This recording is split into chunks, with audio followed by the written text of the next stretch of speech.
Over the last 10 years, the Anglican Church in Southern Africa took the pastoral challenges posed by AIDS and HIV quite seriously, and we were very fortunate at some stage to be the recipient of the Global Fund monies, and we rolled out in the 30 dioceses that that constitutes the Anglican Church in South Africa. We're out there, but I'm sensing a bit of fatigue now within the church, and what we need is to give new impetus and new language and to encourage people that all that we've done is not lost. The young people have caught on the message, and they're doing something about it, and we are seeing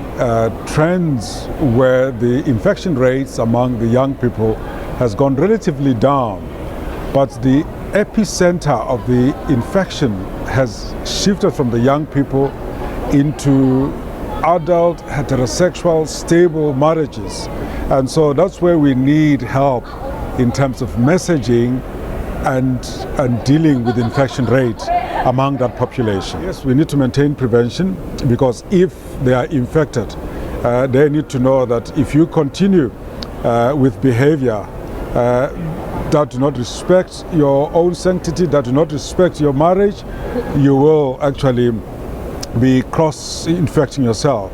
But equally is, how do you as an adult become empowered to make right decisions, not based on fear, but based on rationality and based on higher level ethical decision making, not worried about the rules, but looking at the consequences and also looking at how do you build your own character through behaving appropriately. For those children who grew up as HIV positive, those that were infected through transmission from their parents, the message is, you are now adults and it is not your fault. God loves you, God loves your parent, but now help us to make decisions that will ensure that we have a zero infection rate in your lifetime. For a very long time, women have lived in a patriarchal African context, which is supported mainly by our interpretation of biblical texts and cultural stereotypes. And women have not been empowered, one, to challenge some of those interpretations and practices. So women need to be given a voice to challenge those, because if your husband, for example, is unfaithful and he comes and still expects the same sexual practices at home which are not safe, and you do not have the power to say, protect yourself, then you are finished. You are discriminated upon, you are being overpowered. So women need to be given the power to say no. Women need to be given the power to say, my dear darling, let's test and know our own status, and if we do, let's use protective mechanisms.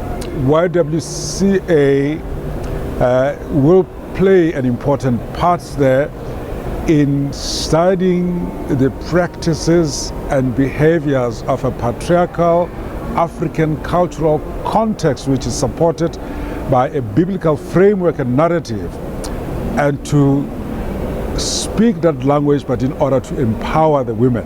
Because if you speak against it, you spend a lot of your wonderful time challenging the language instead of changing the mindset. I'm saying understand it in order to change it.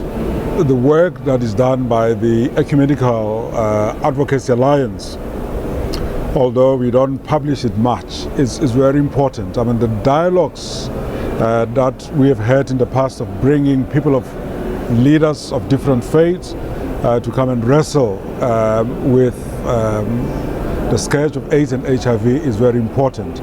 So I think that needs to continue. The language of human rights terrifies a lot of church leaders. What we need to do is to continue to have a dialogue of the language of human rights and what I call the unchangeable biblical principles, to find where can we find synergies in terms of messaging. And actually, when you sit down, we agree. But as soon as you say human rights and you say the biblical ethical principles, people think that there should be a dichotomy. So maybe there shouldn't be, but you need to actually help us realize that the issue is not about the language, the issue is about the dignity of God's children that are impacted by our language, that are impacted about our behavior, that are impacted about our lack of wanting to communicate the love of Christ in a Trinitarian manner. Because if you look at the triune God, there's a wonderful relationship of the three persons, and each person bringing the difference but celebrating the unity. So if human rights can be couched in the biblical language, but not be stuck in the language, but look at the dignity that each person brings, I tell you, you don't need to convince anyone, because all of us want to see individual radiating the love and spark of the divine.